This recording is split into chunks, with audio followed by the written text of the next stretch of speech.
ही party माझ्या आयुष्यातल्या एका स्पेशल व्यक्तीसाठी मी ठेवली, थँक्यू सो मच अविनाश. ज्या व्यक्तीने माझ्यावर खूप विश्वास ठेवला. अविनाशने भरवला शनायाला केक. अनुच्या पदरी आली निराशा. मी संसार माझा रेखीते या मालिकेच्या आगामी भागामध्ये अविनाशने घरामध्ये एक पार्टी ठेवली आहे आणि त्या पार्टीमध्ये त्याचे नातेवाईक आणि मित्रपरिवार आले आहे. एवढंच नव्हे तर त्याने शनायाला देखील इन्व्हाइट केला आहे.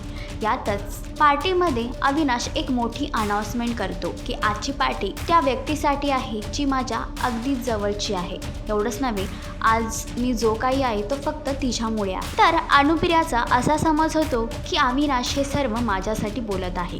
मात्र पार्टीमध्ये अविनाश अनुप्रियाचं नाव न घेता शनायाचं नाव घेतो. एवढंच नव्हे तर तिला केक देखील भरवतो. तर आता हे पाहून अनुप्रियाचे डोळे पाणावले आहेत आणि तिच्यापैकी निराशा आली आहे. तर अनुप्रियाची ही निराशा दूर करण्यासाठी येईल का कोणी अनोळखी व्यक्ती, हे जाणून घेण्यासाठी मालिका नक्की पहा. आणि असेच अपडेट जाणून घेण्यासाठी तुम्ही आमचं चॅनल डेली चक्कर याला लाईक, शेअर आणि सबस्क्राईब नक्कीच करा.